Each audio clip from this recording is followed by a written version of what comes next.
فقلت استغفروا ربكم إنه كان غفارا يرسل السماء عليكم مدرارا.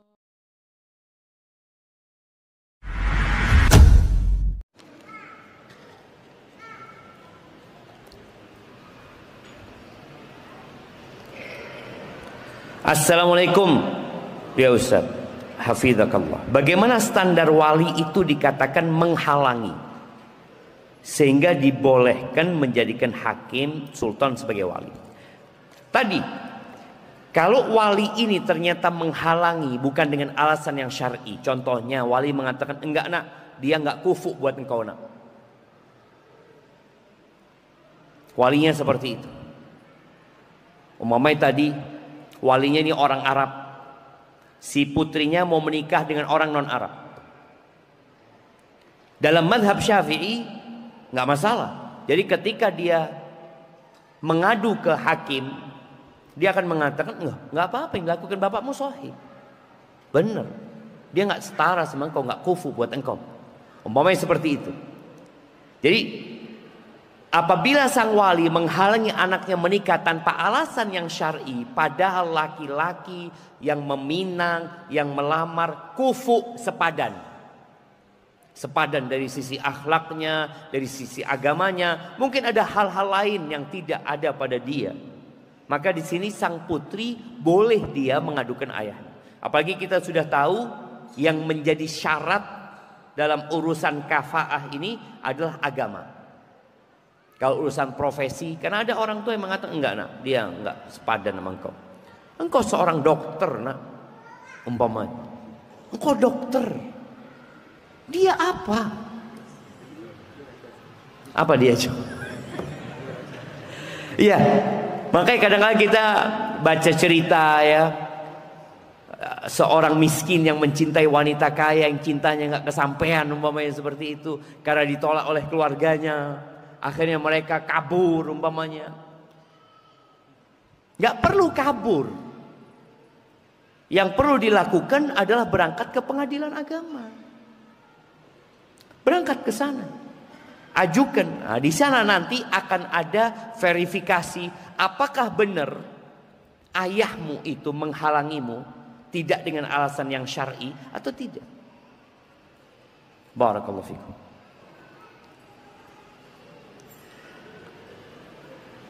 Afwan Ustaz, izin bertanya. Kami baru menikah beberapa bulan.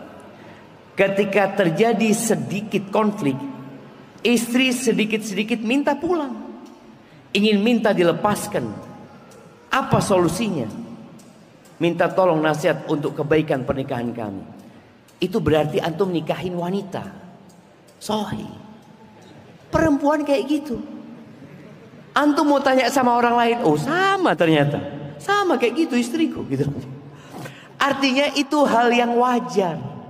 Oleh karena itu hak cerai tidak diberikan kepada wanita. Kalau diberikan kepada wanita, antum sudah lama dibungkus, di kargo antum sama dia. Antum tidur ya diisolasi, bismillah sudah capek ini dibuang sama dia cuma. Nabi SAW sudah ngasih tahu sama kita, khuliqatil mar'atu min dila, perempuan itu diciptakan dari tulang rusuk yang bengkok. Seperti itu perempuan. Naqisatu aqlin wa dinin, akalnya kurang, agamanya kurang. Sekali lagi, ini bukan bentuk pelecehan dan perendahan kepada wanita. Ini sebuah pernyataan Nabi SAW agar laki-laki menghargai wanita. Dia tuh kayak gitu. Antum jangan turutin. Dia pulangkan aku kepada orang tuaku. Janganlah, aku masih sayang sama engkau. Hari kedua, ketiga, pulangkan aku ke orang tuaku. Aku mikir dulu lah, mulai cintanya berkurang jemaah. Mikir dulu. Yang ketiga, pulangkan aku. Kayaknya iya deh, pulang sana engkau sudah. Jangan. Artinya perempuan itu seperti itu. Walaupun engkau sudah menikah ini baru berapa bulan jemaah. Nanti bertahun-tahun antum, loh ternyata tetap kayak gini Ustaz. Ya memang harus sabar engkau. Harus sabar menghadapi wanita. Dan bagi para wanita, ketahuilah setan itu nggak pernah tidur siang. Setan itu tidak pernah istirahat menggoda. Dia terus membisikkan kepadamu untuk pisah, untuk cerai. Engkau berpikir dengan bercerai hidupmu akan lebih nyaman. Dibohong-bohongin engkau. Sebagaimana iblis membohongi Nabi Adam alaihissalam dengan mengatakan, hal adulluka ala syajaratil khuldi wa mulkin la yabla. Dibohongin sama iblis. Mau engkau kasih tahu pohon kekekalan, kerajaan yang tidak ada habisnya. Ini iblis nyuruh anak buahnya ngomong, engkau ahsan pisah, ahsan cerai, enak jadi janda ahsan daripada hidup sama laki-laki kayak gini. Na'udzubillah, masih banyak laki-laki yang baik di luar sana. Ada iblis. Dan selalu membohongin seperti itu. Dia pikir kalau engkau berpisah engkau akan lebih nyaman. Enggak cuma.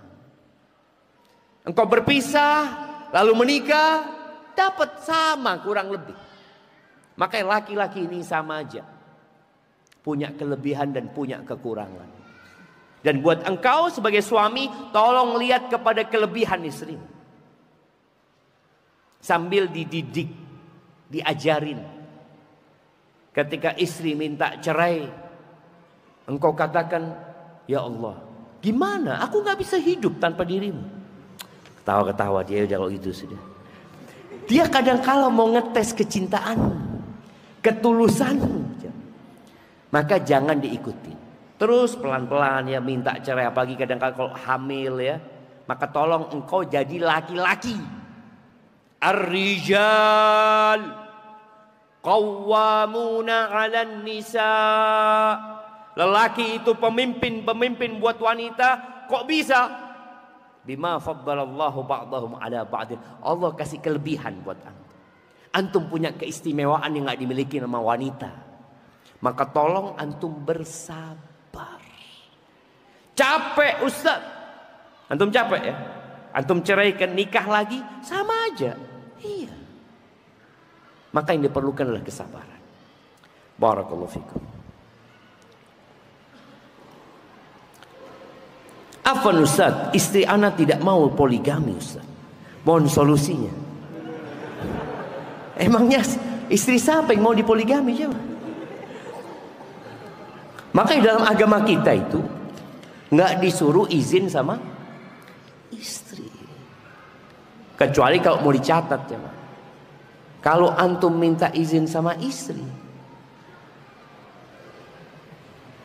berantakan. Yang harus antum lakukan kalau istri antum nggak mau dipoligami, antum doa minta sama Allah Azza wa Jalla. Allah itu muqallibul qulub. Allah yang membolak-balikan hati.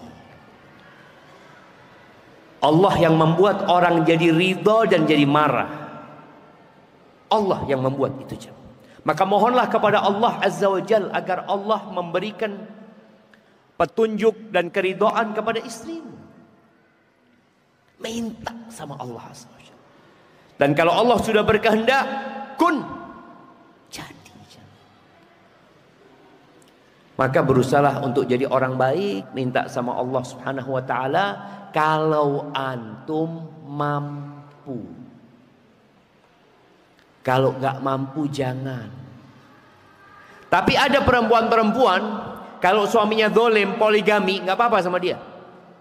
Iya, biar dirasakan kedolimannya dibagi sekarang. Tapi kalau suaminya baik, jangan. Karena dia nggak mau berbagi kebaikan. Kalau keburukan dia mau bagikan. Maka solusinya antum berdoa, antum jadilah orang baik, dan Allah berjanji mengabulkan doa orang-orang soleh. Ada seorang suami jamaah yang berdoa mengatakan, ya Allah berikan istri kepada fulan. Sama istrinya, jangan doa kayak gitu engkau. Loh kenapa? Nanti diaminkan malaikat engkau yang kawin nanti. Kan kalau orang mendoakan orang lain, itu diaminkan malaikat kan? Nah, di sini antum doakan orang lain aja. Allah, mudah-mudahan fulan dikasih istri, Allah, istri kedua, ketiga. Allah insya Allah kirim malaikat yang suruh mengaminkan, antum dapat seperti dia. Masya Allah. Barakallahu fikum. Ana seorang ummahat. Ana mendapati suami ana tiap hari menelpon seorang wanita yang bukan mahram. Dan ana mendengar dia saling memanggil dengan panggilan kasih sayang. Bagaimana sikap ana, Ustaz? Mengingat ana mempunyai 3 anak yang masih sekolah. Ana takut suami ana jatuh ke zina yang menghancurkan keluarga ini. Barakallahu fiik. Mohon nasihatnya, Ustaz, karena suami ana hadir.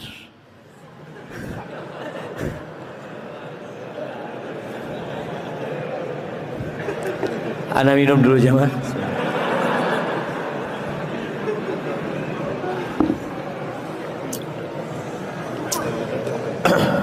Jamaah rahimakumullah. Dosa itu tidak akan membuat orang bahagia. Dosa itu hanya akan membuat sesak dada. Nabi alaihissalatu wassalam mengatakan, al-ithmu ma haka fi nafsik, ma taraddada fi sadr. Yang kau nggak pengen orang lain tahu dengan dosa tersebut. Maka yang pertama, nasihat ana umum ya buat setiap laki-laki. Jangan bermudah-mudahan berkomunikasi dengan yang bukan mahramnya kecuali ada keperluan. Bertanya kaif halak, ini itu, hal-hal yang tidak berguna akan menyeretmu. Karena sekali lagi setan itu tidak akan menyesatkanmu sekaligus, tapi step by step. Yang kedua, apabila engkau ingin menikahin seorang wanita, jangan memulai pernikahanmu dengan dosa. Biasanya orang mulai ini, nanti karena takut dosa dia nikahin. Disinilah banyak poligami yang tidak sehat. Ketika engkau tidak mampu, maka jangan. Artinya jangan menikah lebih dari satu. Dan ketahuilah, dosa-dosa yang dilakukan akan membawa naas dalam kehidupan seorang hamba. Allah Azza wa Jalla mengatakan, laisa bi amanikum wala amani ahlil kitab, man ya'mal su'an yujzabi. Barang siapa yang berbuat dosa pasti dibalas. Siapa yang membalas? Allah Azza wa Jalla. Mungkin istrimu nggak tahu, mungkin anak-anakmu nggak tahu, mungkin orang tuamu nggak tahu, tapi innallaha kana 'alaikum raqiba. Allah selalu mengawasi mereka. Maka sebagai seorang istri, ajak suamimu, alhamdulillah dia mau datang kajian, bagaimana dia memperkuat keimanannya sehingga dia menjauhin ya jalan-jalan yang mengantarkan kepada murka Allah Azza wa Jalla. Jamaah, yang di sisi Allah nggak bisa diraih kecuali dengan ketaatan, nggak bisa.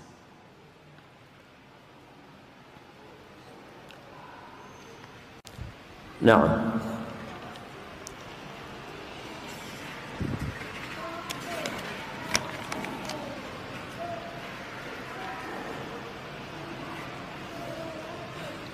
apa hukumnya bersinggungan dengan lawan jenis ketika haji atau umrah? Apakah membatalkan wudhu? Ya, masalah ini ada khilaf di antara para ulama berkaitan dengan menyentuh wanita ya. Apakah membatalkan wudhu atau tidak? Pendapat Syafi'i, Imam Syafi'i mengatakan membatalkan wudhu. Sehingga kadangkala mereka kalau berangkat umrah atau haji harus pindah madhab. Iya, memang ada yang seperti itu jamaah.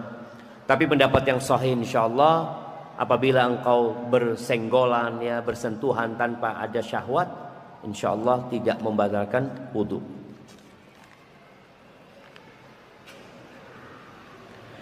Bismillah, assalamualaikum warahmatullahi wabarakatuh. Ana seorang ikhwan, ana suka akhwat yang bermarga Arab. Namun setelah ana cari referensi di internet, yang ternyata calon mertua tidak akan menyerahkan anak wanita Arabnya kepada selain Arab. Maka ana mulai mundur.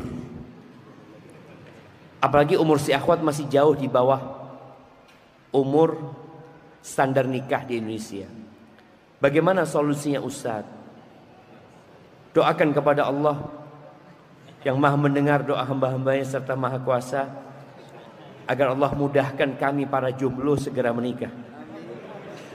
Dan agar dengan kekuasaannya dia bebaskan Palestina dari Israel. Dan semoga Allah jaga dan lindungi kita dari api neraka dan dari siksa kubur. Amin. Ya, ini berkaitan dengan kafa'ah dalam nasab ya. Tadi sudah dibahas masalah ini.